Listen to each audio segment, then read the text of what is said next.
Plantas. Planeta. Este ensayo apareció en el número de la primavera de 1989 de Wall Art Review. La edición completa fue dedicada a la inteligencia extraterrena de las plantas. La crisis global que vivimos en la actualidad es más profunda que cualquier otra crisis previa de la historia. Por ello las soluciones que diseñemos deberán ser igualmente drásticas. Propongo que adoptemos a las plantas como modelo organizacional de la vida en el siglo XXI, así como el computador parece ser el modelo mental social dominante de finales del siglo XX, y el motor a vapor fue el símbolo que rigió el siglo XIX. Esto significa retroceder en el tiempo hasta encontrar los modelos que fueron efectivos hace 15.000 a 20.000 años. Cuando lo hayamos hecho, nos será posible ver que las plantas son alimento, refugio, abrigo y fuentes de educación y religión. El proceso comenzará cuando declaremos la legitimidad de lo que hemos negado durante tanto tiempo. Declaremos la legitimidad de la naturaleza. Tendremos que declarar que todas las plantas son legítimas, lo mismo que todos los animales. La noción de plantas y animales ilegítimos es molesta y ridícula. El restablecimiento de los canales de comunicación directa con el otro planetario, la mente detrás de la naturaleza, por medio del consumo de plantas alucinógenas, es la última y mejor esperanza que tenemos para disolver los empinados muros de inflexibilidad cultural que parecen estar canalizándonos indudablemente hacia la ruina. Necesitamos un nuevo par de lentes para poder distinguir nuestro camino en el mundo.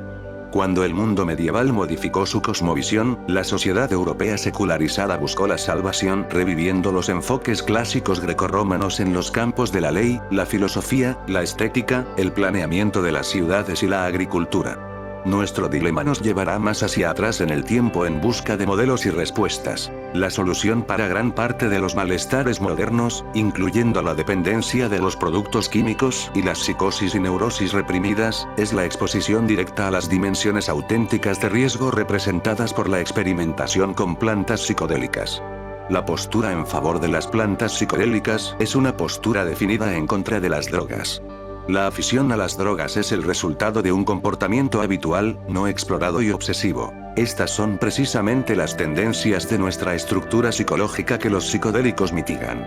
Los alucinógenos vegetales disuelven hábitos y destacan las motivaciones para que puedan ser inspeccionadas desde un punto de vista más amplio, menos egocéntrico y mejor fundado dentro del individuo mismo.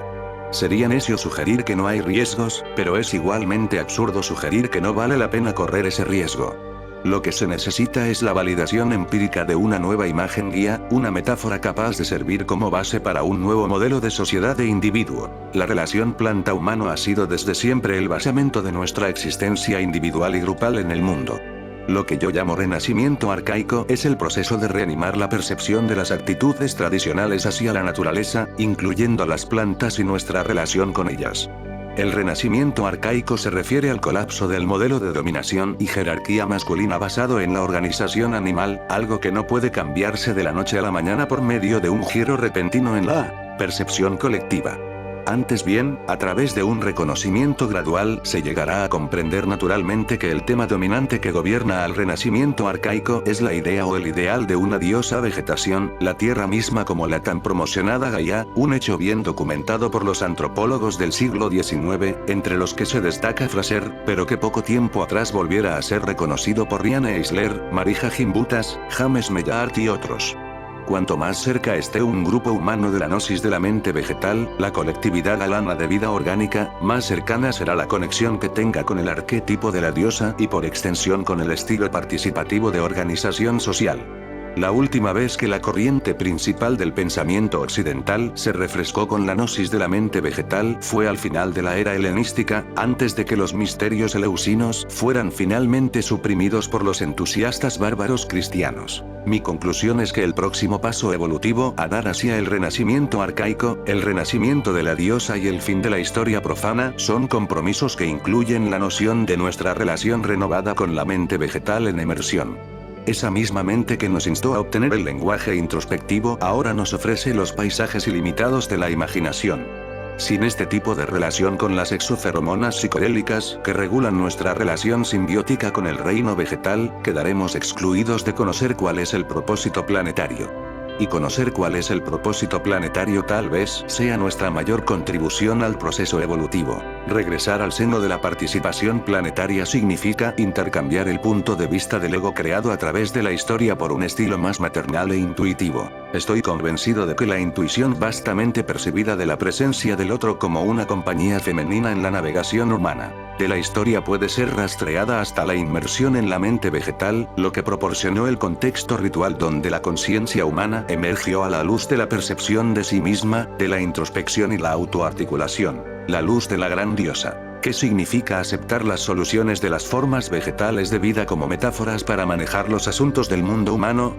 Dos cambios importantes derivarían de la aceptación de este supuesto: la feminización de la cultura. La cultura se feminizaría a un nivel que todavía es necesario explorar en profundidad. Conciencia verde significa reconocer que la verdadera división entre lo masculino y lo femenino no es una división entre hombres y mujeres, sino más bien una división entre nosotros como animales conscientes, omnívoros, guerreros devastadores de tierras, expresión suprema del yang, y el manto circunglobal de vegetación, el antiguo elemento yin metastable que constituye por lejos la mayor parte de la biomasa de la tierra viviente, una búsqueda interna de valores. La interiorización es la característica distintiva del enfoque vegetal, en lugar de animal, de la existencia. Los animales se mueven, migran y enjambran, mientras que las plantas se arraigan en el lugar. Las plantas viven en una dimensión caracterizada por el estado sólido, lo fijo y lo perdurable. Si hay movimiento en la conciencia de las plantas, seguro que se trata del movimiento de espíritu y atención en el terreno de la imaginación vegetal. Tal vez sea esto a lo que apunte en realidad la reconexión con la diosa vegetal por medio de las plantas psicodélicas, el renacimiento arcaico, a que la vida del espíritu es la vida que logra acceder a los reinos visionarios inherentes a los maestros que conocen las plantas mágicas. Esta es la verdad que los chamanes saben y practican desde siempre. La percepción del lado verde de la mente fue denominada Veriditas por la visionaria del siglo XII Hildegard von Bingen.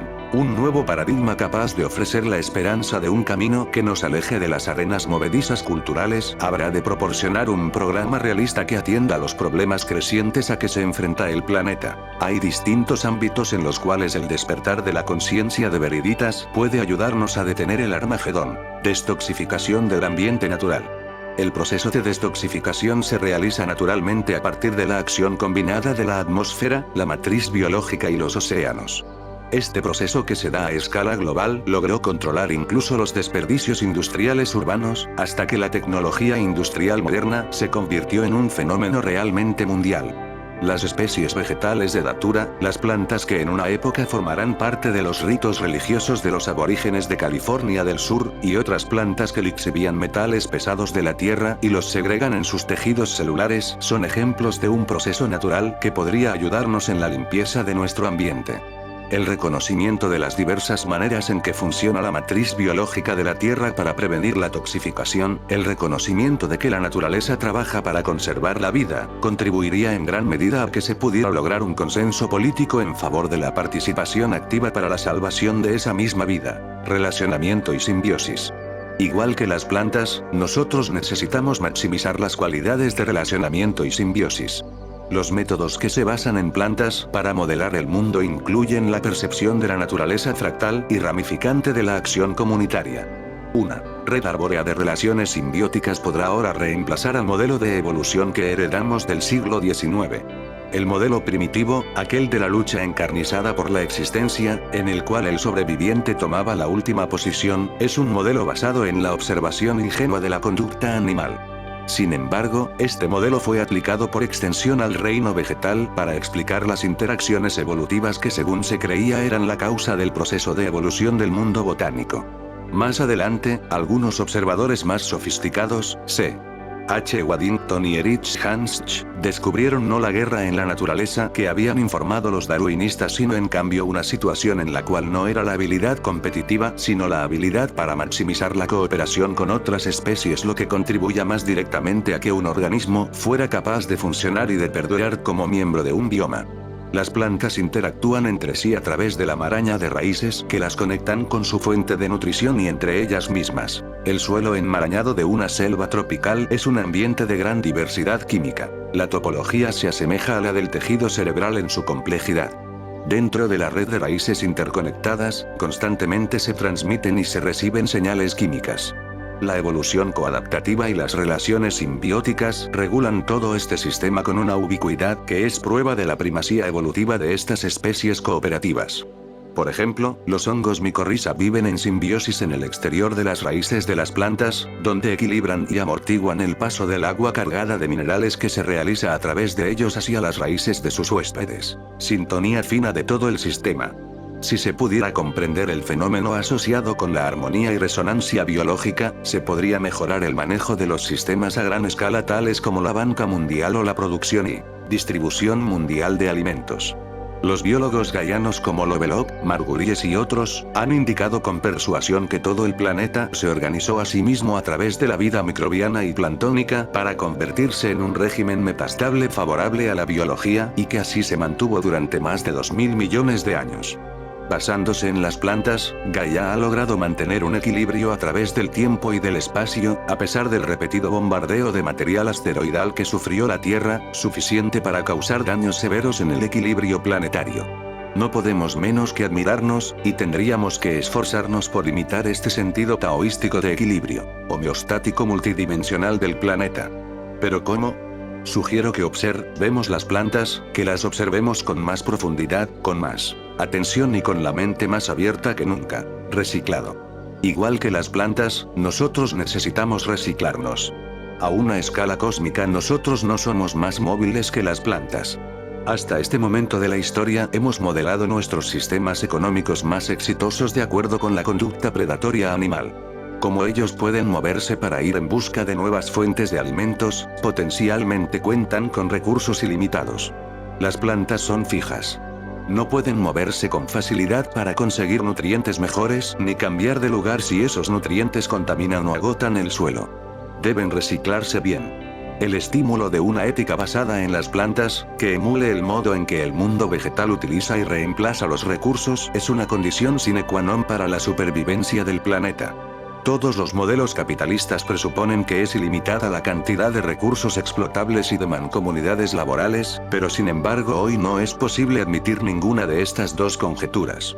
No conozco los métodos, pero sugiero que comencemos a volcarnos hacia el mundo vegetal para descubrir cuáles son las preguntas correctas que tenemos que formular. Poder fotovoltaico. La valoración del poder fotovoltaico forma parte del cambio que debemos hacer para valorar la elegancia del estado sólido que poseen las plantas. Las plantas aplican soluciones fotosintéticas a los problemas de adquisición de agua.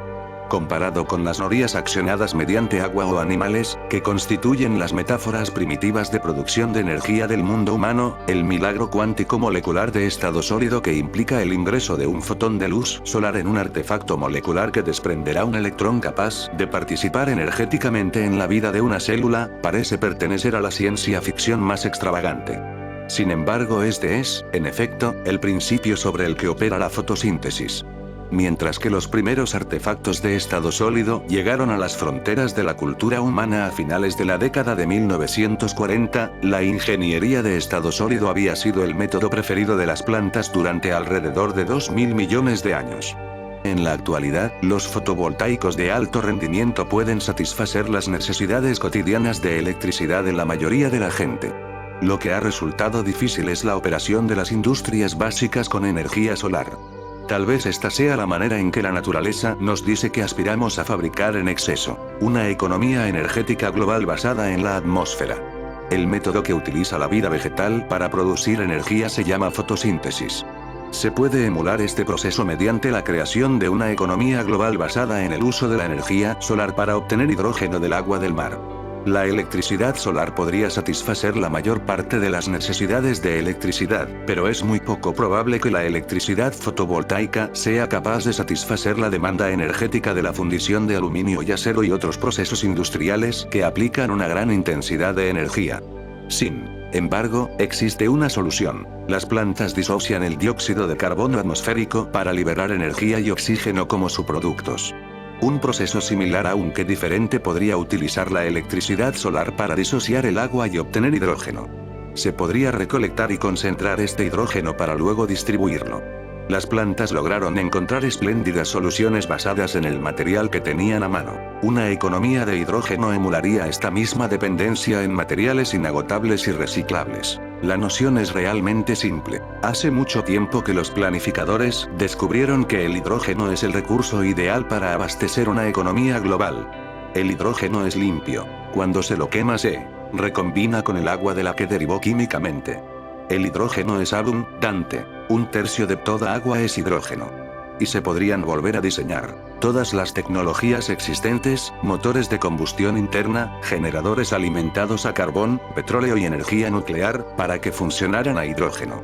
Entonces no hablamos de tener que descartar toda la cosecha en pie de la producción de energía y de los sistemas de distribución existentes. Se podría fraccionar el hidrógeno a partir del agua de mar en un sitio ubicado en alguna isla remota y luego trasladarlo por medio de la tecnología que hoy se utiliza para el transporte oceánico de gas natural líquido, desde el punto de producción hasta el mercado. La industria del gas natural líquido y sus excelentes informes de seguridad han hecho frente a la objeción de que el hidrógeno es altamente explosivo y de que no existen tecnologías que resulten seguras para su manejo. Los accidentes provocados por hidrógeno podrían ser destructivos en extremo, pero se trataría de explosiones comunes, localizadas, no tóxicas y sin liberación de radioactividad.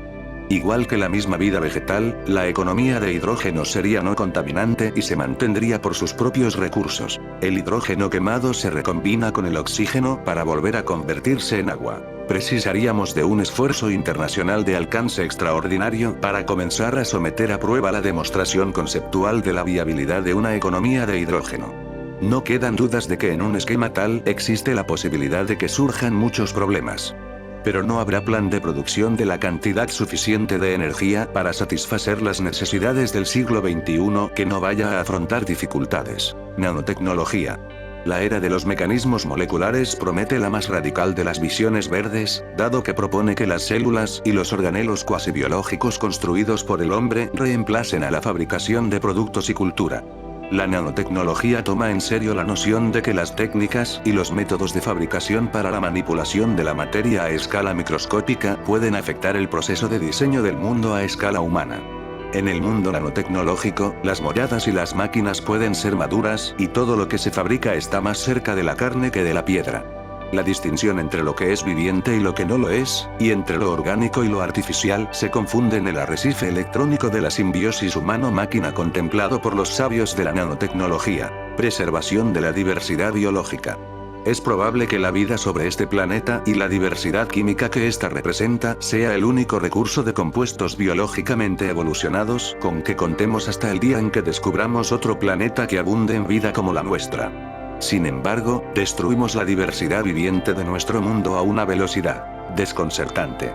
Tenemos que terminar con esto, no solo a través de la preservación de los ecosistemas sino también a través de la preservación de la información sobre estos ecosistemas acumulada durante miles de años por personas que vivieron en sus adyacencias. Es imposible subestimar la importancia que tiene para la salud humana la preservación del conocimiento tradicional sobre las plantas curativas. Todas las drogas más importantes que han cambiado la historia provinieron de plantas y hongos vivos. La quinina hizo posible la conquista de los trópicos, la penicilina y las píldoras para el control de la natalidad volvieron a tejer la trama social del siglo XX. Estos 3 medicamentos son derivados de plantas. Junto con mi compañera Kat hemos trabajado sobre este tema por medio de la Fundación de Dimensiones Botánicas, un jardín botánico situado en Hawái que busca preservar las plantas utilizadas por el chamanismo amazónico, uno de los tantos sistemas de conocimiento que están a punto de desaparecer. Las medidas antes esbozadas tienden a promover lo que podría llamarse un sentido de holismo gaiano, es decir, un sentido de unidad y equilibrio de la naturaleza y de nuestra posición como humanos dentro de ese equilibrio dinámico y evolutivo. Es una perspectiva basada en las plantas. Este retorno a una perspectiva del yo y del ego que ubica a estos dos aspectos en un contexto más amplio de vida y evolución planetaria es la esencia del renacimiento arcaico. Marshall McLuhan estaba en lo cierto cuando vio que la cultura humana planetaria, la aldea global, tendría un carácter tribal. El próximo gran paso hacia el holismo planetario es la combinación parcial del mundo tecnológicamente transformado por los humanos con la matriz arcaica de la inteligencia vegetal, que es la supermente del planeta. Dudo en calificar de religioso a este amanecer de la percepción, pero no hay dudas de que lo es. Y entrañará la exploración total de las dimensiones reveladas por los alucinógenos vegetales, en especial de aquellos que por su estructura se relacionen con los neurotransmisores que ya están presentes y funcionan en el cerebro humano. La exploración minuciosa de los alucinógenos vegetales permitirá comprobar el nivel más arcaico y sensitivo del drama del despertar de la conciencia. Fue en las relaciones simbióticas entre plantas y humanos que caracterizaron a la sociedad y la religión arcaica donde se experimentó por primera vez ese misterio sobrenatural. Y esta experiencia no nos resulta menos misteriosa hoy, a pesar del supuesto generalmente aceptado de que hemos reemplazado el simple temor de nuestros ancestros por las herramientas filosóficas y epistémicas de la mayor sofisticación y del poder analítico. Nuestra elección como cultura planetaria es muy simple: ser verdes o morir.